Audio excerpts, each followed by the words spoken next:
tout le monde, bienvenue à tous et à toutes pour ce webinaire spécial Eclipse 2024. Je m'appelle Thomas Milan et je suis communicateur scientifique et je suis très heureux de vous accueillir aujourd'hui pour ce webinaire. On va parler de l'éclipse, on va parler d'un événement qui se passe le 8 avril au-dessus de notre tête et on va vraiment partir dans tous les différents sujets scientifiques, éducatifs, un petit peu historiques. Bref, tout ce que vous vouliez savoir sur l'éclipse 2024, on va en parler justement aujourd'hui. Un webinaire qui est organisé par les fonds de recherche du Québec, que j'en profite tout de suite pour les remercier pour leur confiance et de me donner la parole pour animer et réaliser cette émission, ce webinaire. Je suis très heureux de vous accueillir aujourd'hui. Merci à vous d'être en ligne sur Zoom. Vous avez explosé les scores puisqu'on est aux alentours de 1000 personnes. On ne pouvait plus accepter plus personne sur Zoom malheureusement, mais on est également sur plein de différentes pages Facebook un peu partout dans la province. Donc merci à tous nos partenaires. On en reparlera à la toute fin de webinaire. Merci infiniment pour ça. On va partir pour 1 heure de discussion sur l'éclipse solaire, un phénomène astronomique exceptionnel. Vous allez voir pourquoi. Fascinant, vous allez voir pourquoi. Je suis très excité justement par cette éclipse. Nos panélistes sont également très excités là, je ne vais pas vous le cacher. Et en fait, à titre personnel, pour tout vous dire, j'ai moi-même déjà vécu en fait une éclipse solaire totale. C'était le 11 août 1999. J'avais 7 ans à l'époque. J'étais un enfant. J'étais un bambin. Et je me rappelle en fait d'avoir mis mes lunettes et d'avoir vu cette bulle, ce rond orange qui s'est éclipsé avec la lune qui est passée devant. Et je m'en souviens de cette vision-là. Je me souviens aussi qu'il y avait beaucoup de monde autour de moi parce que mes parents avaient amené des voisins, voisines pour vivre l'événement. J'espère en tout cas que vous, à la maison, vous allez pouvoir vivre cette expérience qui, je vous assure, pour l'avoir vécu, j'avais 7 ans, mais pour l'avoir vécu, je m'en souviens encore aujourd'hui. Donc espérons que vous allez réussir à vivre cette expérience, vous aussi, à la maison. On aura tous et toutes les yeux rivés vers le soleil le 8 avril prochain dans exactement 18 jours. Pourquoi est-ce que c'est si exceptionnel? Qu'est-ce qu'on va voir? Qu'est-ce qui va se passer? Comment est-ce qu'on peut se préparer correctement? Comment est-ce qu'on peut profiter surtout à 100% de cet événement-là en toute sécurité? On va discuter de ça aujourd'hui. L'objectif de ce midi, c'est vraiment et avant tout de vous donner tous les outils, toutes les clés, toutes les ressources pour vous permettre de vivre cet événement où que vous soyez. Ça se peut que pendant la prochaine heure, il y ait beaucoup d'informations. Pas de panique, c'est normal. Ne vous inquiétez pas, la rediffusion de ce webinaire-là sera disponible sur vos pages Facebook, sur les différentes pages Facebook des partenaires, et également sur la page du scientifique en chef du Québec. Donc ne vous inquiétez pas, vous allez pouvoir revisualiser cette heure de webinaire avec pourquoi pas du popcorn, selon ce qui vous fait plaisir, évidemment. Faites-vous plaisir encore une fois à la maison. Pour répondre à toutes ces questions, on va avoir le privilège d'avoir parmi nous des experts, expertes renommés, des passionnés. Vous allez voir, il y a beaucoup de passionnés dans ce webinaire-là, d'astronomie, des curieuses de tous horizons. Et je vous les présente dans un instant. J'espère en tout cas, sur une note plus personnelle, j'espère sincèrement qu'à la fin de ce webinaire, de cette heure-là de discussion, vous aurez obtenu toutes les réponses à vos questions que vous vous posez par rapport à cet événement-là. Et encore une fois, vraiment, j'espère que ça va être le plus utile pour vous. C'est l'objectif aujourd'hui de ce webinaire, de cette heure de discussion. Avant de plonger dans le cœur de cette éclipse, vous allez voir, je vais faire beaucoup de jeux de mots par rapport à l'éclipse. Vous me pardonnerez déjà d'avance. Je me fais un petit plaisir, moi, en tant qu'animateur et maître de cérémonie aujourd'hui. Pas des petits plaisirs et des petits jeux de mots. Donc, si je dis qu'un panéliste, je l'éclipse, vous m'excuserez, mais j'aime beaucoup cette blague. Elle va revenir probablement plusieurs fois pendant ce webinaire. Permettez-moi d'abord de vous expliquer comment est-ce que ça va se dérouler ce webinaire. On va commencer par un petit tour de table. Vous l'avez peut-être remarqué, il y a beaucoup de panélistes autour de la table, beaucoup d'expertise autour de la table. On va commencer par un mini tour de table pour vous les présenter, ces invités-là. Juste après, on fera une petite entrevue très rapide avec le scientifique en chef du Québec, Rémi Quirion. Se suivra ensuite une période de discussion avec nos panélistes durant une trentaine de minutes. 15 minutes pour le volet scientifique, 15 minutes pour le volet éducatif avec nos différents invités. Et ensuite, on va ouvrir la discussion pour une session de questions-réponses. Et d'ores et déjà, pour les personnes qui sont sur Zoom, on vous donne la possibilité de poser directement vos questions sur l'outil, le Q&A, le chat. Vous connaissez l'outil Zoom, j'imagine. Ça fait un petit bout maintenant qu'on est habitué à cet outil-là. Donc, je vous laisse utiliser la fonction questions-réponses tout au long de l'événement. N'hésitez vraiment pas et on fera remonter le maximum de questions à la fin de ce webinaire. Dernière information aussi, pour tout vous dire, donc on aurait également, Julie Payette qui pourrait nous rejoindre durant cette heure-là de webinaire. C'est encore incertain, ce sera une surprise, on ne sait pas trop exactement. Elle a un petit enjeu, d'horaire. On espère qu'elle sera des nôtres d'ici 13 heures. Je vous tiendrai évidemment informé durant les prochaines minutes. Comme vous pouvez le voir, je parle beaucoup trop, ça tombe bien parce que je vais pouvoir lancer la parole à nos invités sans plus attendre, je vais vous les présenter puisqu'aujourd'hui nous avons la chance d'avoir beaucoup de panélistes, comme je vous le disais, qui sont là pour discuter un petit peu de différents aspects autour de cette éclipse solaire, autour de ce phénomène astronomique. On va commencer par un petit tour de table vraiment très rapide et j'aurais une question à poser à tous nos panélistes pour briser la glace, comme on dit. Où serez-vous le 8 avril prochain? Il est le scientifique en chef du Québec et il nous fait le plaisir d'être là avec nous aujourd'hui, Rémi Caillon. Bonjour Rémi. Oui, bonjour, bonjour à tous. Très, très heureux d'être avec vous et je vais être à Montréal. Parfait, excellent. À Montréal.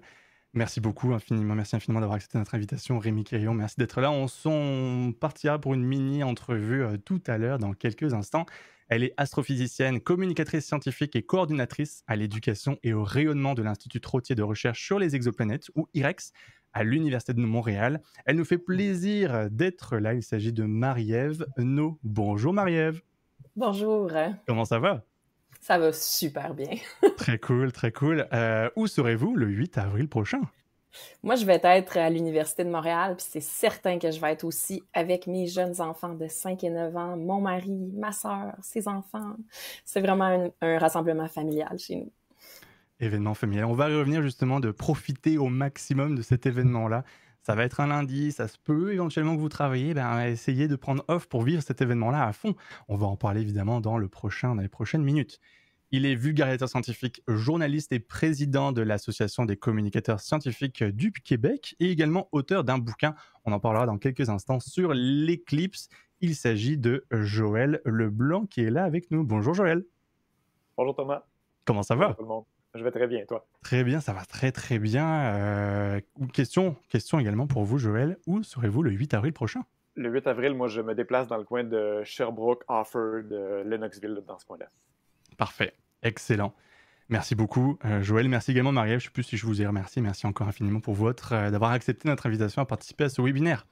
Elle est directrice générale de l'Association pour l'enseignement de la science et de la technologie du Québec. Il s'agit de Camille Turcotte. Bonjour Camille. Bonjour Thomas, bonjour tout le monde. Où serez-vous le 8 avril prochain, Camille? Le 8 avril, moi je serai dans la cour de l'école primaire de mes enfants. Mes enfants ont 5 et 10 ans et on sera accompagnés des enseignants et enseignantes et de tous les élèves de l'école pour vivre ça dans la cour d'école. Très cool, très très cool. Merci infiniment Camille d'avoir accepté notre invitation également.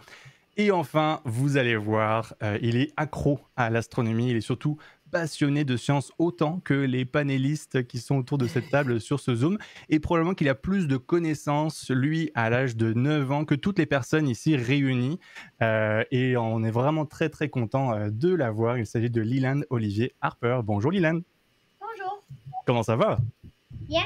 Est-ce que tu es un petit peu stressé à participer aujourd'hui à ce webinaire ou pas trop? Non, pas stressé, excellent. On aime ça quand les panélistes sont pas stressés, on aime ça. Où seras-tu, Lilan Olivier? Où seras-tu le 8 avril prochain? Dis-nous tout. Avant, sur la route pour trouver un endroit où il n'y a pas de nuages. Puis pendant l'éclipse, au Mont Mégantic, faire du bénévolat et montrer l'éclipse au public, ou vers Indianapolis où il fait beau. Très cool. On parlera de la météo, justement. Une question qui revient souvent. Qu'est-ce qui va se passer si jamais, malheureusement, il y a des petits nuages? On en parlera. Merci beaucoup, Lilan, d'avoir accepté notre invitation. On se reparle tout à l'heure. Merci encore infiniment à tous nos invités. Je vais me mettre, hop là, schlack, je vais éclipser. Vous avez dit, un premier jeu de mots, c'est Thomas qui régale. J'éclipse nos invités et je vais m'entretenir dans les prochaines minutes avec Rémi Caillon qui est là juste ici. Rebonjour Rémi.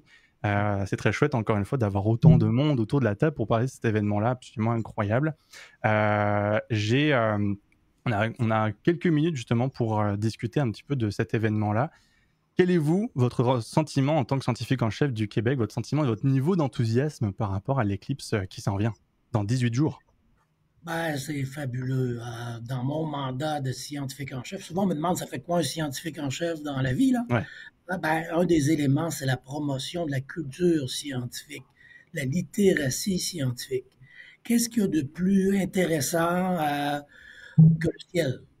Le ciel, Mhm. les étoiles, la lune, le soleil et l'éclipse, c'est tout simplement fabuleux. Un événement qui, pour la majorité d'entre nous, Thomas, toi, tu vas le vivre pour une deuxième fois, Ouais, mais chanceux. pour la majorité d'entre nous, c'est une fois, prochaine fois, peut-être dans le sud du Québec, dans quelques dizaines d'années. Donc, il faut vraiment pas manquer ça, là. Le 8 avril, c'est un événement tout à fait exceptionnel. Merci encore aux panélistes autour de la table aujourd'hui et à tous les participants. Un très grand succès, très heureux au nom des fonds de recherche d'avoir participé à l'organisation de l'activité d'aujourd'hui. On a beaucoup, beaucoup de choses à discuter, justement. Puis vous le disiez, ce sera votre première éclipse solaire totale. Éclipse partielle, éventuellement, une fois ou plusieurs fois, peut-être, dans le passé? Oui, j'ai eu le plaisir d'en vivre une, si on veut, au début des années 70.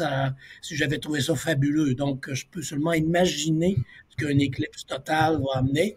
Et peut-être, comme ça a été mentionné, on va essayer de trouver, j'ai dit, je vais être à Montréal, mais si jamais la météo est pas bonne à Montréal, on va essayer de trouver une place où le ciel est plus clair. J'ai la sensation qu'on est en train de partir à la chasse aux aurores boréales, ce qui n'a absolument rien à voir, mais on est en train de dire, ah, bah là, je vais prendre l'auto pour essayer d'aller voir le meilleur endroit, le meilleur spot pour voir cette éclipse. C'est absolument incroyable. Justement, il y a quelques temps, vous aviez, en fait, au début du mois, vous aviez partagé, en fait, écrit une lettre, en fait, une lettre ouverte par rapport justement à cette éclipse-là, le fait de vivre au maximum cette éclipse-là et la vivre ensemble surtout. Vous avez également, et ça j'adore, je dois vraiment dire, je dois avouer que j'aime beaucoup, beaucoup cette bande dessinée-là que je vais retrouver, j'ai plus mon onglet, mais que je vais retrouver, la bande dessinée justement qui a été dessinée par Juliette Pierre, et on vous voit avec des lunettes et on vous voit justement porter ces belles lunettes juste ici. Je vais juste le remettre ici, il faudrait quand même que je vous montre ça. Je vais vous laisser répondre, puis en même temps je la montrerai. Pourquoi est-ce que c'est important pour vous de parler de cet événement-là en lien avec votre mission en tant que scientifique en chef, d'avoir autant d'activités finalement différentes en lien avec cet événement-là? C'est vraiment une opportunité, c'est assez unique là, de démocratiser la science, Mhm. de parler de la chose scientifique dans termes assez simples, de vivre la science aussi. Tout le monde peut participer, là, c'est disponible pour tout le monde, un peu partout.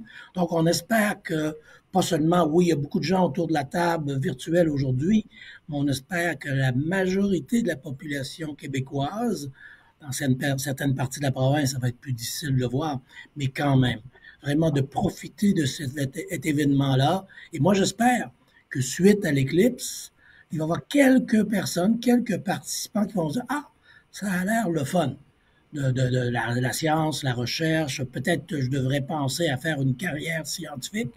Et là, on va me voir dans une bande dessinée, mais Mhm. le jour de l'éclipse, ça va être en vrai. Ça va être en 3 dimensions que je vais être. Puis dans la BD, en fait, on parle de façon de la voir de manière directe, de manière indirecte, qu'est-ce qu'on peut faire, comment bien se protéger, etc., etc. On va en parler en long, large et en travers pendant le webinaire. En tout cas, c'est très chouette et j'aimerais ça vous voir plus souvent, monsieur Rémi Caillon, dessiner avec la plume de Juliette Pierre, par exemple. Ce serait très chouette de vous voir un petit peu plus souvent dessiner comme ça. J'aime beaucoup, beaucoup le concept. J'aime beaucoup ça. Est-ce que vous avez apprécié vous faire dessiner par Juliette Pierre? Oui, oui, moi j'aime bien et si jamais elle peut participer avec l'intérêt, et puis s'il y en a d'autres, pour avoir des bandes dessinées, là, et de me voir en bande dessinée, j'aimais imaginer ou espérer ça au début de mon mandat comme scientifique en chef. Et bien voilà, on réalise les rêves du scientifique en chef du Québec, j'adore. Justement, en fait, comme je l'ai dit tout à l'heure, Julie Payette pourrait nous rejoindre durant le webinaire. Rémi Quéron, je vais vous laisser repartir dans l'ombre. Vous m'excuserez encore un jeu de mots que je fais, mais toujours est-il que peut-être que Julie Payette, on reviendra en discussion un peu juste avant la phase de questions si Julie Payette nous rejoint avant 13h. Merci encore une fois, Rémi Quéron, d'avoir été avec nous pour cette petite pré-show, on peut dire ça comme ça, petite entrevue avant de démarrer dans la phase, le volet maintenant scientifique. Hop là, je vais juste changer mon titre. Voilà, on passe maintenant au volet scientifique. On va partir maintenant pour 15 minutes de discussion autour de toutes les questions que vous pourriez vous poser par rapport à cette éclipse là. Hop là, je vais juste fermer ça. Voici. Et on a donc nos deux invités pour justement jaser du volet scientifique, toutes les questions que vous pourriez vous poser par rapport à la science derrière les éclipses. On va passer en long, large, en travers sur tous les aspects, que ce soit sécuritaire, le phénomène en tant que tel, comment est-ce qu'on va pouvoir observer ça de manière sécuritaire. On va répondre à toutes vos questions pendant les 15 prochaines minutes. Et pour ça, je vais accueillir nos deux invités juste ici, Joël Leblanc et Marie-Ève. Nous rebonjour à tous les deux. Rebonjour. Bonjour. Alors, on va partir pour 15 minutes, comme je le disais, pour discuter bien de cette éclipse-là. Vous êtes tous les deux, vous êtes des spécialistes justement de cette éclipse-là, de ce phénomène-là. Et bien, en fait, j'ai envie de vous envoyer la balle, puis je vous enverrai la balle à vous, Joël. Justement, l'éclipse, bien dans votre livre que je vous remontre juste ici, que vous avez coécrit avec Julie Bolduc-Duval. Vous parlez en fait, il y a une petite page, une petite phrase dans le livre, une éclipse, c'est le passage d'une petite balle dans un petit cône d'ombre au sein de l'immensité de l'espace. Cela n'arrive pas si souvent. Joël, je vous pose la question, justement, qu'est-ce qu'on va voir concrètement dans le ciel le 8 avril prochain?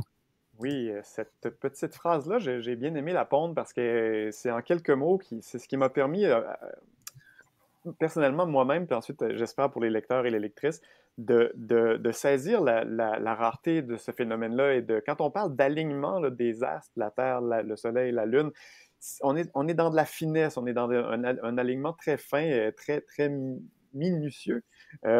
Et puis, c'est ce qui permet d'avoir une éclipse de temps en temps sur la Terre.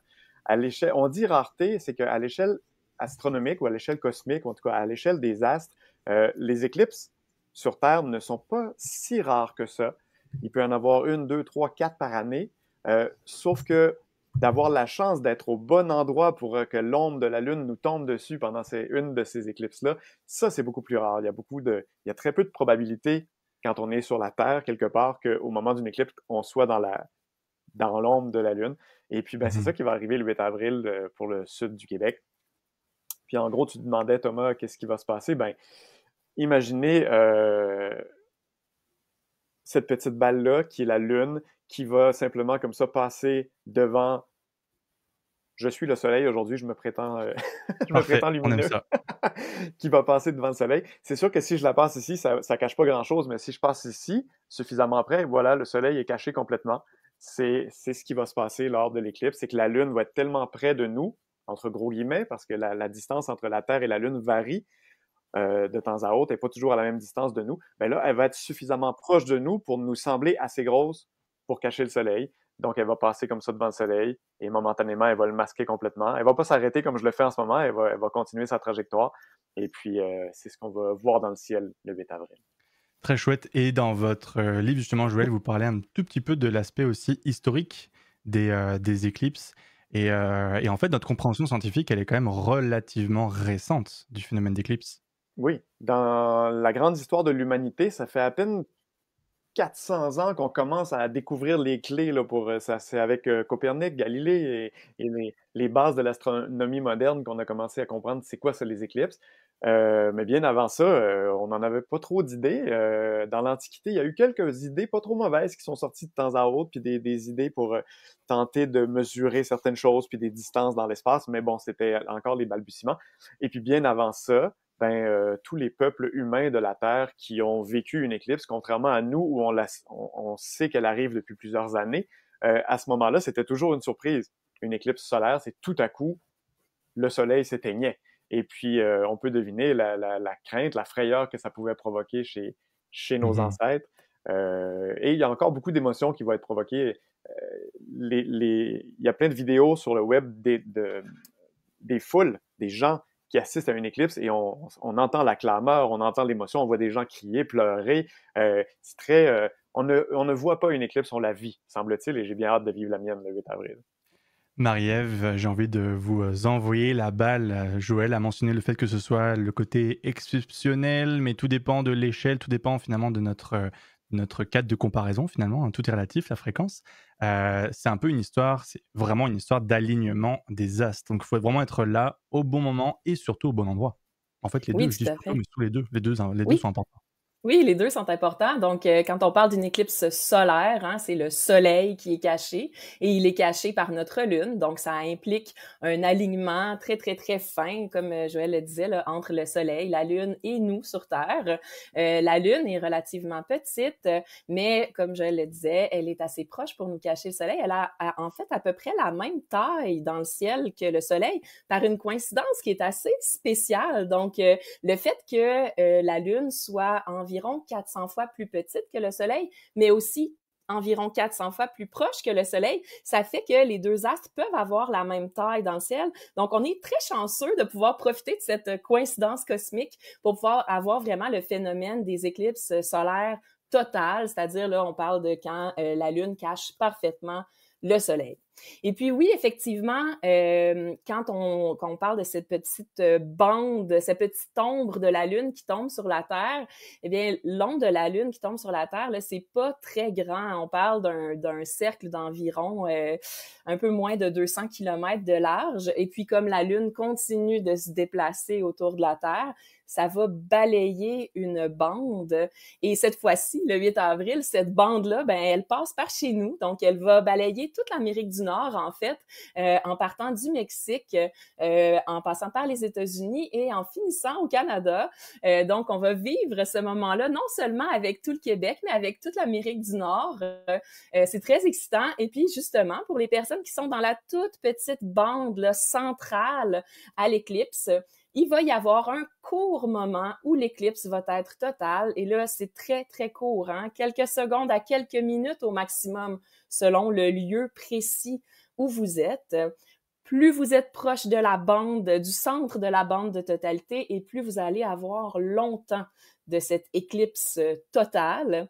Et si vous êtes en dehors de la bande de totalité, plus vous êtes proche de la bande de totalité et plus au maximum, il va manquer une grosse fraction du soleil. Donc, au maximum, là, la Lune va cacher une grosse fraction du soleil.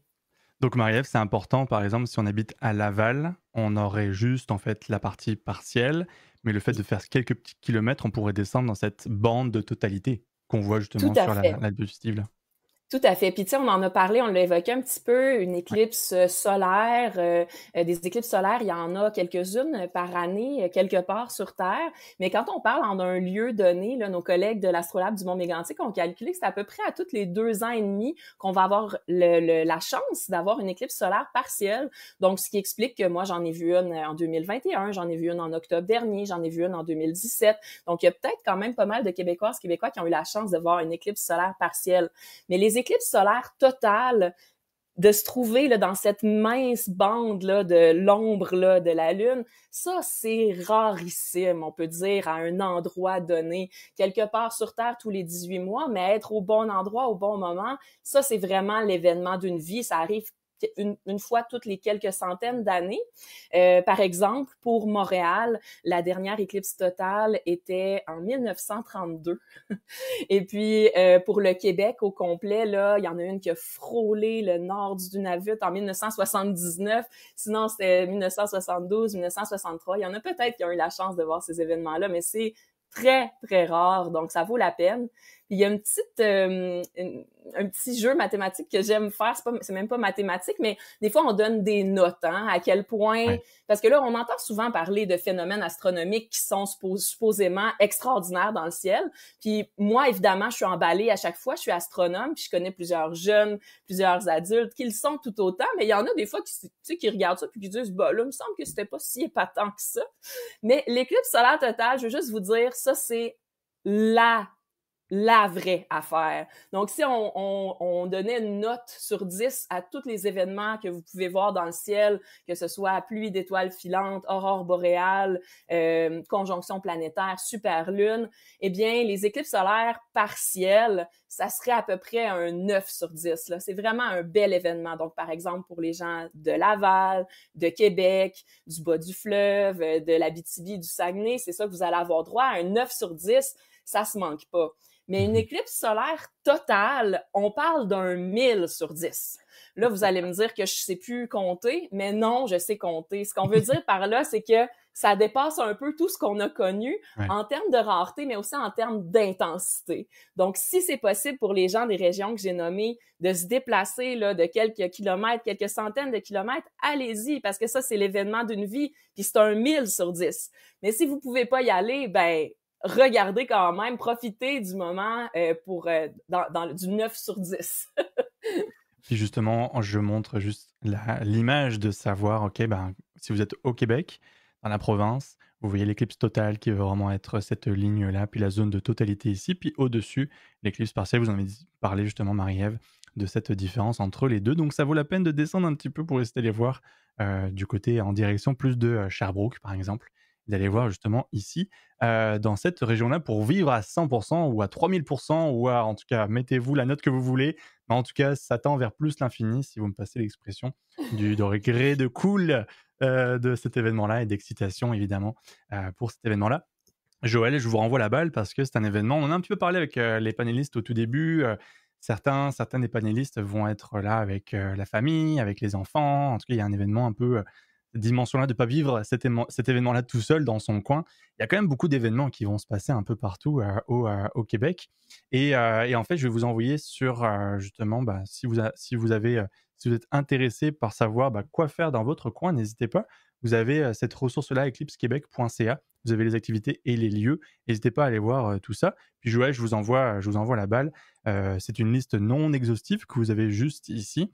Quel serait votre top 3, mettons, d'événements que vous voudriez sélectionner, même si, bon, ils sont tous très cool, mais mettons quelque chose qui a retenu votre attention, Joël. Oui. Avant de les nommer, Thomas, si tu permets, juste pour renchérir sur ce que Marie-Ève vient de dire, la différence entre la totalité puis la partialité, elle dit, bon, c'est 1000 sur 10 versus 9 sur 10, c'est que concrètement, entre autres, ce qu'on va vivre dans la bande de totalité, c'est qu'au moment où la Lune va masquer complètement le Soleil, il va se passer quelque chose d'extraordinaire, c'est que vu que la lumière du Soleil va être masquée, on va être capable de voir des choses plus subtiles comme ce qu'on appelle la couronne solaire, qui va être comme des espèces de grands cheveux lumineux qui vont partir du Soleil, des espèces de rayons là, dans tous les sens. Ça, normalement, on peut jamais voir ça, puis là, on va pouvoir voir ça pendant quelques secondes à quelques minutes. Et en plus, on est en ce moment dans notre Soleil, il y a des... Oui, on voit bien, merci, la couronne solaire. Notre Soleil vit des cycles d'activité. À peu près, en moyenne, à tous les 11 ans, il y a comme un pic d'activité. Et on est là, dans 2024-2025, c'est dans un pic. Donc, la couronne solaire va être particulièrement intense cette fois-ci. Voilà. Donc, Joël, voir... tu veux peut-être parler aussi des étoiles, puis des planètes, de la noirceur, des animaux qui vont agir de manière spéciale. Donc, c'est la couronne solaire, c'est les étoiles, les planètes, la noirceur, le coucher de soleil sur 360. C'est spécial. Ça sera pas, il fera pas aussi sombre que la nuit, mais pas loin. Ça va être comme un bon crépuscule bien sombre. Et au crépuscule, on voit les premières étoiles les plus brillantes apparaître. Ben, c'est ça qui va se passer aussi. Au moment où le soleil va être caché, en plus de la couronne solaire, il y a la planète Vénus qui va être juste un peu en bas à droite, avec des bons yeux, peut-être Jupiter en haut à gauche, on va la voir, quelques étoiles. Donc effectivement, tous ces phénomènes subtils-là qu'on ne voit jamais en plein jour, ben là, on va les voir momentanément pendant quelques secondes à quelques minutes. Je vois qu'il nous reste quelques minutes justement avant de passer au côté éducatif. Puis en fait, cette partie-là de qu'est-ce qu'on allait observer, je voulais le garder avec les lunettes, mais je propose qu'en fait, qu'on passe tout de suite à la partie lunettes et sécurité. L'aspect activité, vous pouvez l'avoir directement sur le site de Eclipse Québec. Tout est répertorié. C'est une liste non exhaustive des activités que vous pouvez faire à la maison avec vos enfants, avec la famille. Mais je propose qu'on passe en fait à la partie plus sécuritaire de cette éclipse-là, parce qu'on reçoit beaucoup de questions par rapport à l'éclipse, et je vois que Joël se protège, mais ça se peut que Joël maintenant ne me voit plus, puisque je ne suis pas un soleil, jusqu'à preuve du contraire. Et justement, en fait, je voulais vous montrer une image justement. Alors, Joël, je vous envoie la parole encore une fois. Quand mettre les lunettes d'éclipse pour une observation qui est dite directe, avec des lunettes, quand c'est qu'on peut les mettre, quand c'est qu'on ne peut pas les mettre? On devrait pas les mettre. C'est facile d'être mêlé dans tout ça. Ouais. Moi, j'aimerais ramener ça à un message ultra simple. Le danger, c'est le soleil. Donc, si vous levez les yeux et qu'il y a des rayons de soleil qui peuvent vous atteindre, vous êtes en mode danger. Donc, mettez vos lunettes. Éclipse ou non, hein? D'ailleurs, Joël, ça vaut la peine de le préciser. Aujourd'hui, le soleil est aussi dangereux que pendant l'éclipse, si vous le fixez. Dangereux pour vos yeux. ce qui rend une éclipse dangereuse, c'est pas l'éclipse elle-même, c'est le soleil, mais ce qui la rend dangereuse, c'est qu'on a envie, il y a un spectacle, on veut regarder ça. Donc, le message à retenir, s'il y a des rayons de soleil qui peuvent vous atteindre directement, mettez vos lunettes. Quand il n'y en a plus, vous pouvez les enlever. Quand le soleil revient, remettez vos lunettes. C'est simple comme ça. S'il y a de la lumière qui vous atteint directement, il est là le danger. Donc, notre rétine, dans le fond de nos yeux, est sensible. On peut, avec les rayons solaires directs, on peut avoir, entre guillemets, des coups de soleil dans les rétines. Ça peut ensuite compliquer votre vision par la suite. Il peut même y avoir des problèmes permanents. Donc, on protège nos yeux et on ne protège pas nos yeux avec n'importe quoi. Les lunettes solaires qu'on porte l'été à la plage, c'est pas suffisant. Ça ne coupe pas assez le soleil. Le danger demeure. Et ces lunettes-là qui sont... qui rencontrent là, les exigences très précises, là, qui sont homologuées, coupent 99,9% de la lumière, ce qui reste juste 1 millième de la lumière qui passe là-dedans. Comme tu disais, Thomas, présentement, je ne vois plus rien, je ne vois plus mon ordinateur, je ne vous vois plus parce que c'est trop opaque, mais le soleil, lui, peut encore passer. Et puis, ça coupe aussi, bien sûr, un paquet d'autres rayons qu'on ne voit pas, des ultraviolets, des infrarouges. Donc, on peut faire confiance à ces lunettes-là et seulement à ces lunettes-là pour l'observation directe du soleil. Oui. On rappelle également... On peut se procurer de fournisseurs fiables, puis s'assurer évidemment qu'on ne voit pas rien à travers et qu'elles ont la fameuse norme ISO 12312-2, 2.2015. Donc, vous pourrez trouver facilement la norme en ligne. Puis juste pour préciser, Joël, c'est la surface éblouissante du soleil qu'il ne faut pas regarder là, à l'œil nu. La couronne solaire à laquelle tu faisais référence tout à l'heure, c'est tout à fait sécuritaire de la regarder à l'œil nu. C'est à peu près aussi brillant que la pleine lune. Donc, le petit mode d'emploi là, pour les gens qui sont dans la totalité, c'est lunettes jusqu'à temps qu'on voit plus rien à travers. Profitez ensuite du spectacle sans vos lunettes. Dès qu'il y a un petit morceau de la surface du soleil qui revient, ça va être très évident. Vous remettez vos lunettes. Pour les gens qui sont en dehors de la bande de totalité, eh bien, si vous voulez regarder le soleil, c'est lunettes en tout temps. Pour le reste de vos activités, pas besoin de protection spécifique, à part de la crème solaire s'il fait bien chaud cette journée-là. Donc, pas de lunettes de ski, pas de lunettes de soleil classiques, pas de clichés de radiographie, pas de couverture de survie aluminisée, pas d'emballage de chips, vraiment pour vraiment pour l'observation directe. Rapidement, parce que je vois que le temps file et qu'on va ensuite aborder l'aspect plus éducatif et ce qui va se passer dans les écoles. J'aimerais ça qu'on aborde très rapidement l'aspect observation indirecte, parce que oui, si jamais on est vraiment très très mal pris, et qu'on n'a pas la chance d'avoir des lunettes d'éclipse, justement, comment est-ce qu'on peut faire? Puis Marie-Ève, je vous envoie la balle pour le concept de l'observation indirecte, puis ensuite Joël, une ou deux activités qu'on pourrait faire. Puis dans le chat, je vous envoie des ressources que vous pouvez faire à la maison. Parfait, oui. Donc, moi, je me souviens très bien, là, en 1994, j'ai regardé l'éclipse, mais je ne l'ai pas regardé directement. Hein. J'en avais pas de lunettes, c'est pas grave. On a vécu quelque chose d'extraordinaire dans notre cours de récré parce qu'on regardait le soleil de manière indirecte. Et le concept est tout simple pour toutes les techniques indirectes, y compris la fameuse boîte à chaussures qu'on fabriquait dans le temps, c'est qu'on se met dos au soleil et on laisse passer le soleil dans un petit trou. Un petit trou, là, ça peut être ça. Ça, c'est le couvercle d'un petit bol à épices. Je pourrais aussi percer un trou dans une feuille. Ça n'a vraiment pas besoin d'être compliqué. Je pourrais faire des trous comme ça avec mes doigts. Je pourrais le faire à travers n'importe quoi. En réalité, quand le soleil va passer à travers le petit trou, il va se former une image un peu plus loin. Donc, ça peut être sur une feuille, sur un mur, sur un écran blanc si vous êtes motivé, sur le sol. Il va se former une image renversée du soleil. Et pendant l'éclipse, cette image-là va être, ce qu'on va voir, c'est un genre de petit bonhomme Pac-Man, hein, un soleil duquel il va manquer une fraction. Et encore une fois, ça peut être utilisé pour savoir quand on peut regarder à l'œil nu, quand on ne voit plus notre image du soleil de manière indirecte. On peut profiter du clou du spectacle à l'œil nu. Donc, même si vous ne mettez pas la main sur une paire de lunettes, manquez pas ça, surtout si vous êtes dans la totalité. Si vous n'êtes pas dans la totalité, moyen de projection indirecte tout au long de l'événement. Merci beaucoup, Marie-Ève.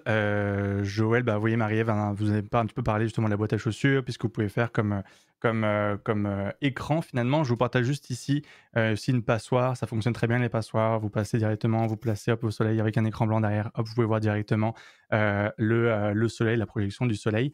Joël, pour terminer, et ensuite on va enchaîner sur le volet éducatif. Qu'est-ce qui se passerait si, mettons, on a des nuages le 8 avril? Qu'est-ce qu'on va voir finalement? Ben, il faut s'y préparer parce qu'au Québec, dans le sud du Québec, si on regarde la météo des 10-12 dernières années, on a grosso modo un 70-80% de risque d'avoir des nuages, Mhm. un 8 avril au Québec. Ça laisse quand même un 20-30% de probabilité de, de soleil, mais il faut s'y préparer psychologiquement au moins. Ouais. Et qu'est-ce qui va se passer? Ben, on n'aura pas le spectacle direct. Même si on regarde vers le ciel, on n'aura que l'écran blanc des nuages, mais on va quand même vivre ce moment où la nuit va tomber momentanément. On va sentir la température baisser parce que ça a été mesuré de 5 à 10 degrés. Là, ça peut descendre quand même pas mal. Si vous êtes dans un coin, si le printemps est assez vigoureux et que les oiseaux chantent cette journée-là, ben, ils vont arrêter de chanter parce qu'ils vont penser que c'est la nuit. Donc, il y a quand même tout plein d'autres sens qui vont être en éveil. Vous allez pouvoir vivre ce moment très spécial-là où les lampadaires vont possiblement s'allumer momentanément parce que ça s'allume automatiquement la nuit. Ça. Merci beaucoup, Joël Leblanc et Marie Evenot, d'avoir été avec nous. On va se reparler pour la phase de questions juste après, parce que probablement qu'on a des questions dans le chat. On va enchaîner avec le volet éducatif. Merci encore une fois à tous les deux d'être avec nous. Hop là, on va tout de suite passer avec maintenant la partie comment bien se préparer à vivre cet événement-là. Que les écoles soient fermées, que les écoles soient ouvertes, que vous soyez avec vos enfants, que vous soyez juste passionné, que vous voulez savoir plus, comment est-ce qu'on peut vivre au maximum cet événement-là. Pour cela, on va accueillir nos deux prochains invités. Il va s'agir de Camille Turcotte et Leland Olivier Harper, hop là, que je vous fais apparaître juste ici. Bonjour, rebonjour à tous les deux. Rebonjour. On va partir pour une dizaine de minutes. Je vois que le temps file, 10-12 minutes pour justement parler de l'aspect éducatif. Puis, Lilan, j'ai envie de t'envoyer la balle. On va prendre un petit peu on va souffler un petit peu en fait avec toi parce que je sais que derrière toi, tu as beaucoup de matériel pour justement voir l'éclipse, l'observer, la photographier. Est-ce que tu pourrais nous en parler un petit peu plus de ce matériel-là que tu as derrière toi? Pour photographier une éclipse, il faudrait une caméra. Il y a un filtre derrière également. Filtre solaire. Il faut un filtre solaire pour protéger la caméra. 3, il faudrait un trépied pour empêcher la caméra de bouger, sinon les photos seraient pas belles. 4, il faut une télécommande pour prendre des photos à distance et empêcher de la caméra de bouger. Très cool. Pour pointer le soleil. Mais premièrement, il faut mettre le filtre. Il y a 2 méthodes. La première méthode, c'est l'ombre de la caméra. Le plus l'ombre est petite, le plus de chances d'être sur le soleil. L'autre méthode, c'est le support. Quand la lumière du soleil passe à travers le premier trou et qu'il passe à travers le deuxième trou, ça veut dire qu'on a beaucoup de chances d'être sur le soleil. Ok, c'est parfait. Merci beaucoup, Lilan. Est-ce que j'aimerais ça, juste petite parenthèse à la maison. Vous êtes probablement très impressionnés, autant que moi puis Camille, à avoir autant de matériel justement pour photographier l'image. J'aimerais simplement vous rappeler à la maison que si jamais c'est votre toute première éclipse solaire totale de votre vie, n'essayez pas de commencer à essayer de prendre des photos, de sortir votre caméra, etc. Ça pourrait être dangereux pour vos yeux, à moins que vous fassiez appel à des professionnels et que vous preniez des cours, parce que Leland, je sais, ma petite voix me dit que tu es en train de prendre des cours justement d'astrophotographie. Est-ce que je me trompe? Mais j'ai eu des cours à O'Toole avec Mr. Furco d'astronomie one-on-one. Excellent. Puis tu apprends quoi dans ce genre de cours-là? J'imagine que c'est comment bien placer le filtre, comment bien placer ta caméra. J'imagine que c'est ce genre de base-là. Oui. Ouais. Et encore une fois, bien faire attention à bien utiliser ces genres d'outils-là, que ce soit également pour les télescopes, les jumelles, les caméras, encore une fois, je le rappelle de faire attention à ça. Puis comment, là on a parlé de la partie pratique, Lilan, pour observer, mais le côté un peu plus théorique, comment est-ce que toi tu te prépares à vivre cet événement-là si exceptionnel? Ben, premièrement, j'ai regardé des vidéos sur comment photographier l'éclipse et des magazines comme celui-ci. Excellent. Deuxièmement, je suis allée sur le site de Xavier Jubier, un expert d'éclipse en France. Très cool. 3, c'est les courants school. 4, j'ai téléchargé des applications comme... Une seconde. Mon éclipse de la PAC qui nous montre la ligne de totalité et aussi mon Solar Eclipse Timer qui nous dit exactement quand enlever le filtre et quand enlever nos lunettes et quand les remettre. 5. J'ai fait des tests de photos dehors avec ma caméra. Cool. Puis, juste, je te coupe, Lilan.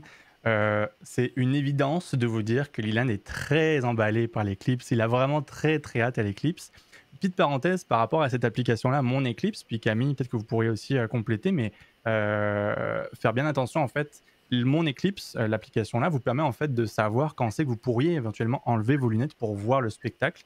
Attention là-dessus, ne vous fiez pas non plus à 100% à cette application-là. Gardez en tête, faites preuve de bon sens et dire ok, bah là je suis encore ébloui, bon, bah, je vais garder mes lunettes et faites bien attention à ça. Donc c'est important, c'est chouette d'avoir ce genre d'application-là, mais attention, faites preuve de bon sens lorsque vous portez vos différentes lunettes. Camille, je vous envoie la balle. C'est impressionnant de voir un jeune comme ça autant passionné par l'astronomie, Ah oui. n'est-ce pas? Ouais, hein? Ben oui, Lélan aurait pu enseigner à tout le réseau scolaire comment bien vivre cette éclipse-là, clairement. Absolument, absolument. Puis on sait justement, dans les écoles, certaines écoles vont rester fermées, d'autres vont rester ouvertes. On ne reviendra pas sur ces décisions-là durant le webinaire, mais parlons justement de qu'est-ce qui va se passer dans les deux cas.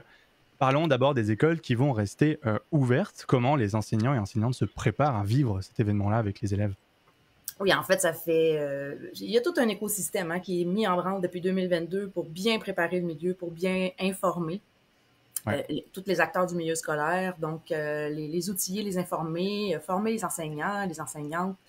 On a particulièrement collaboré avec l'organisme À la découverte de l'univers, qui est dirigé par Julie Bolduc-Duval, d'ailleurs, qu'on a mentionné tout à l'heure et qui est co-autrice du livre avec Joël.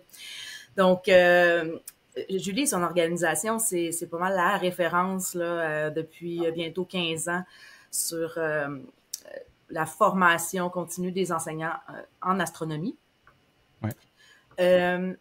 Donc, depuis 2 ans, elle forme les enseignants et les enseignantes. Elle équipe aussi les écoles et les classes de lunettes homologuées. Mais j'insiste quand même, c'est un écosystème. Là, À la découverte de l'univers a fait un travail extraordinaire, mais il y a une panoplie d'organismes dédiés à la culture scientifique qui est impliquée dans la formation du réseau, la distribution des lunettes à l'école aussi.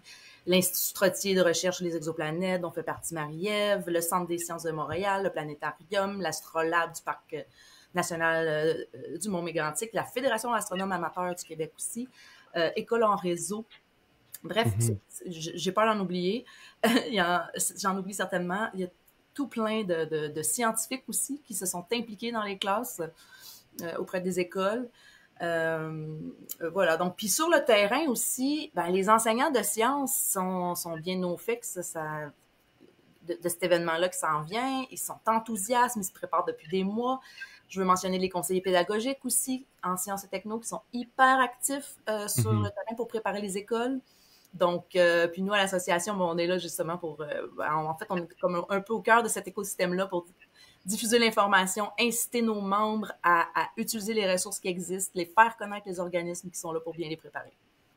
Il faut vivre cette expérience-là, ne pas la vivre tout seul, en tout cas la vivre au maximum. Et justement, en essayant de jouer avec mes petits onglets pour partager des ressources que je vais vous remettre encore une fois sur Zoom et que vous aurez encore une fois en lien avec le webinaire juste ici. Là, je suis sur la page, je vous partage simplement mon écran, je suis sur la page justement de l'AESTQ qui partage en fait non seulement cette belle vidéo de Julie juste ici qui parle de l'éclipse, puis comment ça se passe, puis qu'est-ce qu'on va voir, excellente vidéo que je vous invite à lire et à voir et à écouter. Et puis vous avez également beaucoup de choses. Puis Camille, en fait, il y a non seulement le niveau primaire, mais également le niveau secondaire, il y a plein d'activités, peu importe le niveau des élèves. Ben oui, absolument. Par exemple, au primaire, on peut commencer tout simplement par aller dans la cour d'école une journée ensoleillée et modéliser. Inviter les élèves à modéliser une éclipse. On leur donne un gros ballon, une balle de golf, par exemple, et puis on utilise le soleil, ou bon, si c'est pas ensoleillé, on peut aussi aller à l'intérieur avec une lumière artificielle, mais idéalement, c'est dehors avec le soleil, puis on leur demande de positionner le ballon, donc la Terre et la Lune, pour essayer de simuler une éclipse. Et vous savez, l'astronomie est au programme des cours de sciences et techno, autant primaire qu'au secondaire. Et au primaire, on va souvent étudier le système Terre-Lune-Soleil. Donc, c'est une occasion idéale pour le faire. Ensuite, au secondaire, on peut aller plus loin encore. On peut emmener les élèves déjà à réfléchir. On leur explique ce que c'est une éclipse, grosso modo, puis ensuite, on les amène à réfléchir. Mais qu'est-ce que vous pensez qui va se passer pendant que le Soleil va être caché par la Lune? Bon, là, on a eu un divulgateur là, avec Joël et Marie-Ève. Mais on peut les emmener à réfléchir. Bon, la luminosité va descendre, la température. Ben, en fait, il y a même le récit de mathématiques, sciences et technologies qui propose une activité où les jeunes vont pouvoir aller installer des stations d'observation avec des capteurs programmés pour mesurer la baisse de luminosité, mesurer la baisse de température. Cool. Donc, il y a vraiment tout plein d'activités. Puis là, on parle beaucoup de l'aspect scientifique, mathématique, physique, mais il y a aussi un autre volet qu'on peut aborder, c'est via la littérature également. Je peux juste partager la ressource juste ici. Oui, au primaire, les enseignants et enseignantes aiment beaucoup utiliser la littérature pour aborder toutes sortes de sujets. Et la science par la littérature, ça se fait très, très bien. Puis, on a un article de Joliane Danfous là, qui suggère un album jeunesse donc à lire avec les élèves du primaire. On a sur notre site aussi une bibliographie qui a été, si je me trompe pas, là, recensée par À la découverte de l'univers, encore une fois. Donc, des albums, des livres pour tous les niveaux scolaires. Très chouette. Là, on a parlé des écoles qui allaient rester ouvertes, puis comment les enseignants, enseignantes se préparent leurs élèves, puis préparent leur charge de cours justement pour aborder ce phénomène-là astronomique. Mettons que les écoles restent fermées. Qu'est-ce que vous diriez aux parents, au personnel de garde? Qu'est-ce qu'on pourrait faire pour vivre l'événement? Bien, on suggère vraiment d'aller vivre l'événement, évidemment. Si les parents ont la chance de prendre congé et de vivre cet après-midi-là avec leurs enfants, on les encourage. Donc, quand on a su qu'il y avait une vague de fermeture d'écoles, comme ça, ben nous, on a publié sur notre site ce qu'on a appelé là, la trousse, les essentiels de l'éclipse, là, pour vraiment que toutes les familles se sentent outillées pour vivre l'événement. Donc, c'est la capsule. On propose notre capsule vidéo qui a été... Ouais. D'ailleurs, je remercie les Fonds de recherche du Québec. C'est grâce à leur soutien financier qu'on a réussi à publier cette capsule-là. Donc, c'est en 7 minutes. Qu'est-ce qu'une éclipse? De quelle façon on la regarde de façon sécuritaire, puis à quoi s'attendre cette journée-là du 8 avril. Elle est conçue pour être visionnée avec les enfants. Donc, elle était conçue pour être visionnée en classe, mais c'est tout à fait approprié de la visionner en famille. Ensuite, on a aussi 2 autres outils, là, dont l'application auquel Lilan faisait référence tout à l'heure, l'application Mon Éclipse. Ouais. Et pour les plus curieux, on a un hyperlien vers toutes sortes d'autres ressources que les parents peuvent utiliser ou que les éducateurs et éducatrices en service de garde peuvent utiliser pour vivre l'événement de façon sécuritaire. Je vous l'avais dit, à la maison, il allait y avoir beaucoup de ressources, beaucoup d'outils, beaucoup de références. Le site de la STQ, le site de la découverte de l'univers, c'est 2 références qui sont quand même bien. Il y a comme pas mal de choses que vous pouvez faire déjà à la maison. Puis également Mon Éclipse, Éclipse Québec, la ressource ici où il y a beaucoup de choses. Puis Mon Éclipse, que je ne confonde pas tout. Mon Éclipse, c'est donc l'application qui permet, donc, dont on en parlait, puis Hélène en parlait tout à l'heure, pour vivre l'expérience et savoir quand retirer, ou en tout cas avoir toutes les informations pour vivre l'événement en live, en direct, le jour J. Camille, est-ce que vous voulez rajouter quelque chose? On n'a presque pas d'excuses, finalement, avec toutes ces ressources-là disponibles pour ne pas la vivre, cette éclipse-là. Donc, j'encourage vraiment toutes les familles et en fait, toute la population à profiter de l'événement. Liland, j'ai envie de te donner la parole avant qu'on enchaîne sur la période de questions parce que Julien Chapdelaine va nous remonter un petit peu les questions du public. Liland, je te laisse la parole pour le dernier mot parce qu'on a parlé justement de ta caméra, on a parlé des outils pour pouvoir la voir avec les lunettes. Qu'est-ce qu'il y a d'autre? Puis je sais que tu as pas mal de choses autour de toi, des petits outils pour pouvoir justement voir l'éclipse. Qu'est-ce qu'on amène sur le terrain pour voir une éclipse? Dis-nous tout, Liland. Premièrement, il faudrait des lunettes de protection en plastique ou en carton. Ce sera plutôt celle-là que vous aurez à la maison d'ailleurs. Si vous êtes dans un événement public, ce sera plus celle-là que tu montrais, la deuxième paire de lunettes. Certifiée, évidemment. Il faudrait des filtres solaires pour caméra ou télescope. Si jamais vous faites de la photographie, Ou pour et pour téléphone. On peut Le aussi chapeau. avoir un chapeau pour protéger de la lumière du soleil. Et pas tomber dans les pommes et avoir un coup de chaud. On évite ça, hein, le jour de l'éclipse. Même si on est en avril qui fait moins chaud, mais quand même. Une boîte de céréales ou une boîte à chaussures et une passoire. C'est ça que je voulais voir. C'est la passoire. Si vous êtes mal pris à la maison et que vous savez pas comment faire, vous prenez la passoire, vous sortez dehors, clac, et vous pourrez voir de manière indirecte cette éclipse-là incroyable. Merci beaucoup, Leland. Je vois que le temps file, il est 12h52 et probablement qu'à la maison, vous avez beaucoup de questions à nous poser. Merci infiniment, Camille Turcotte, Leland, Olivier Harper, d'être avec nous aujourd'hui. Je vais ramener nos autres panélistes justement sur la scène. Hop, hop, hop, vos caméras sont ouvertes. Excellent, rebonjour à tous les 6. On va prendre des questions, on va justement, parce que j'imagine peut-être qu'à la maison, vous avez des questions à poser sur Zoom, sur Facebook, et je vais donner la parole à Julien Chapdelaine. Vous entendez la petite voix peut-être de Julien Chapdelaine dans quelques instants. C'est lui qui va nous remonter les questions. Julien, dis-nous tout, avons-nous des questions sur Zoom? Oui, on a beaucoup de questions, Thomas. J'en profite d'ailleurs pour saluer la classe de Céline de 6e année de Saint-Louis-de-Gonzague qui est là. Il y a plusieurs autres classes là, qui nous écoutent cool. ensemble et qui apprécient beaucoup le webinaire. C'est vraiment apprécié. Pendant que je continue mon tri, j'aimerais qu'un des panélistes me dise si les avions volent quand même lorsqu'il y a une éclipse. Ouh, qui veut se lancer? Marie-Ève? J'avoue que je ne sais pas s'il y a une consigne. Je sais que parfois, il y a des vols qui sont organisés spécifiquement pour regarder l'éclipse. Entre autres, l'ombre de la Lune sur la Terre, elle passe très rapidement. Donc, il y a déjà eu des avions qui avaient été nolisés pour suivre l'ombre de la Lune et ainsi rester plus longtemps dans la totalité. Mais je suis curieuse, moi aussi, de savoir si les aéroports décrètent une petite période, là, ne serait-ce que pour les quelques minutes de noirceur, où c'est mieux peut-être de ne pas voler. Mais ça, c'est pas mon expertise. Il faudrait demander dans les aéroports. Ce serait super le fun de savoir. Très bonne question, en tout cas. J'en profite pour poursuivre. Merci Marie-Ève pour saluer les explorateurs et les débrouillards de la classe de Mme Mira qui sont avec nous également aujourd'hui. Une question, Allô. on se demande pourquoi la durée maximum de l'éclipse est plus longue au Mexique versus ici. Quoi le principe de tout ça? Qui veut se lancer? Joël, oui. Il faut se rappeler que notre planète, c'est une sphère. Hein? Il y a la courbure. Puis si j'envoie une ombre puis que je la fais passer comme ça, ben ici, là, je suis presque à angle droit avec la surface de mon ballon. Donc, ça fait que même si je vais... Mon doigt, lui, va toujours à la même vitesse, mais à un moment donné, ici, là, ils vont bénéficier de l'ombre plus longtemps, alors que plus on s'en va vers l'est ou plus on arrive de l'ouest, peu importe, mais plus on se déplace le long de la courbure de la Terre, ben, plus la courbure fuit. Vous voyez, le terrain fuit. Donc, l'ombre, elle continue de se propager, de se déplacer toujours à la même vitesse, mais tout à coup, le terrain disparaît, ou en tout cas, la pente de la Terre fait que l'ombre, elle nous apparaît passer plus vite chez nous, au Québec, ou au début dans le Pacifique, quand le phénomène commence. Ben non, en réalité, c'est relatif. À partir de l'espace, c'est toujours la même vitesse, mais vu que la Terre a une courbe, puis que nous, on est vers la fin de la trajectoire, ben on est à une partie de la trajectoire où l'ombre semble se déplacer plus vite.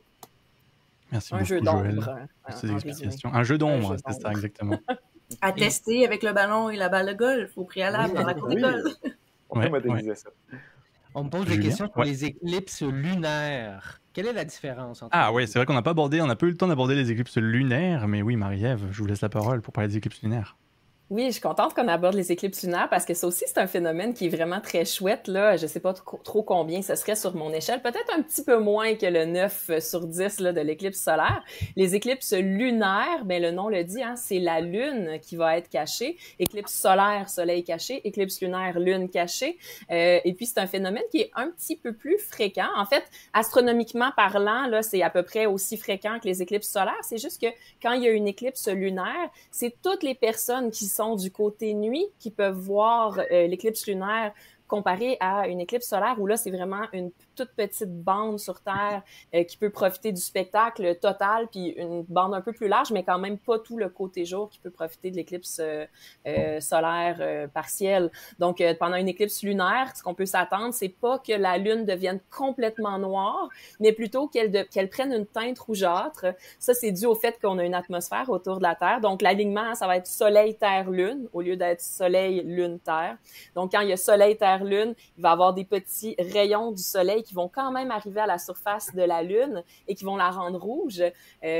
On capture dans notre atmosphère de la Terre tout le bleu, c'est pour ça que le ciel est bleu, et le rouge a plus de facilité à passer. Donc, c'est comme si on voyait tous les couchers et les levées de soleil en même temps lors d'une éclipse lunaire. Je pense que la prochaine qui va être intéressante, ça va être en septembre l'année prochaine. Là. Justement, je vous partage ici une ressource de l'Agence spatiale canadienne qui nous résume un petit peu les prochaines éclipses visibles, qu'elles soient solaires ou lunaires. La prochaine serait donc en septembre 2024. Elle serait partielle partout au Canada. Une en 2025 qui serait un peu partout également au Canada, lunaire totale. Mais aujourd'hui, donc, on se concentrait, vous le savez, sur l'éclipse solaire. Merci beaucoup, Marie-Ève, pour ce complément d'information. Oui, merci Marie-Ève. J'en profite pour saluer, dis-je, Sylvie Roy, ses élèves de 3e année qui assistent au webinaire, qui sont à Saint-Georges-de-Beauce et auront la chance de le vivre. Ils sont très heureux. Même chose pour une classe de Montréal, Marie-André Gontier. Merci de la part de la classe RAID à Félix Leclerc. On se demande aussi si ces éclipses totales, partielles, solaires, lunaires ont des impacts sur les équipements électroniques de la planète. Est-ce que ça a des impacts là, sur nos équipements quelconques? Là? Oui, Marie-Ève. Donc, pas vraiment, non. Il n'y a pas vraiment, il n'y a pas de rayonnement particulier pendant une éclipse solaire, par exemple. Donc, il n'y aura pas d'effet. Mais une chose à faire attention, c'est qu'on peut s'attendre pendant une éclipse solaire totale à tout le monde qui se ramasse un peu sur le réseau cellulaire. Tout le monde veut parler, veut échanger, veut utiliser des outils comme des applications, leur GPS pour pouvoir se diriger. Donc, on peut s'attendre à ce que votre réseau cellulaire soit faible ou même soit vraiment surchargé pendant l'éclipse solaire, mais c'est pas un phénomène astronomique, c'est vraiment un phénomène humain lié au fait qu'on va tous vouloir utiliser nos appareils mobiles en même temps sur le réseau cellulaire. Donc, à prévoir, là, c'est pour ça aussi qu'on dit de pas faire confiance aveuglément aux outils technologiques, mais plutôt de se fier à son gros bon sens là, pour assurer la sécurité de ses yeux. Quand c'est trop brillant, on regarde avec des filtres. C'est tout. Et on l'a mentionné. Merci beaucoup, Marie. C'est un petit peu comme si on était à Times Square le 31 décembre, mettons, où tout le monde va essayer de partager la bonne nouvelle puis dire bonne fête, bonne année à tout le monde. Ça va être un petit peu la même chose, mais un 8 avril. Parfait. Je salue Lucie D'Amour des Îles de la Madeleine. Eux autres, ils seront dans une totalité aussi complète. Cool. Puis elle était trop contente d'assister au webinaire. On veut revenir sur les lunettes. On veut savoir si mes lunettes que j'avais en 2017 sont encore bonnes. Quel est l'ISO de la lunette? Peut-être que Marie-Ève pourrait continuer avec ses explications. Marie-Ève, let's go, on y va sur les lunettes.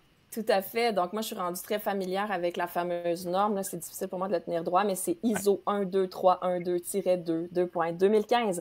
Cette norme-là a été mise à jour en 2015, comme le nom le dit. Donc, si vous aviez des lunettes en 2017 qui sont certifiées avec ce chiffre-là, elles sont encore bonnes, même si parfois ça peut être écrit expiration, machin chouette. Tout ce que ça vous invite à faire, ça, c'est de vérifier le bon état de vos lunettes. Donc, par exemple, le filtre est en bon état, qui n'est pas déchiré, qui n'est pas percé. Mais je vous rassure quand même, si vous entreposez vos lunettes à un endroit, là, comme par exemple, vous le mettez dans un livre, là, entre les moments où vous avez des éclipses, il n'y aura pas de problème. C'est pas si facile que ça à endommager, mais faites-y attention. Et puis, ben, à part ça, là, elles peuvent être utilisées pour les prochaines éclipses. Donc, si vous avez la chance d'avoir une paire de lunettes cette fois-ci, gardez-les précieusement dans un livre, dans un étui à lunettes rigide pour la prochaine éclipse. Et puis, voilà. Je vais compléter simplement en vous donnant la liste des endroits où vous pouvez vous procurer des lunettes aujourd'hui.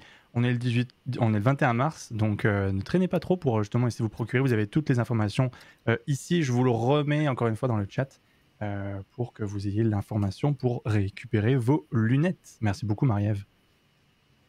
Juste inviter les gens à se procurer leurs lunettes dans des endroits qui sont fiables. Donc, Eclipse Québec, c'est un peu de la même manière que vous magasineriez une voiture usagée dans un vendeur de voitures usagées qui est réputé fiable. Faites aussi confiance à votre jugement quand vous achetez des lunettes. Si vous avez une petite voix à l'intérieur qui vous dit « ça a l'air un peu », ben prenez le temps de vérifier. Faites de recherche un petit peu. Julien, est-ce que Oui, as-tu il y a d'autres beaucoup de questions? gens. Oui, merci. On pourrait terminer autour de ça parce qu'on aura un mot de conclusion. Il est déjà 13 heures.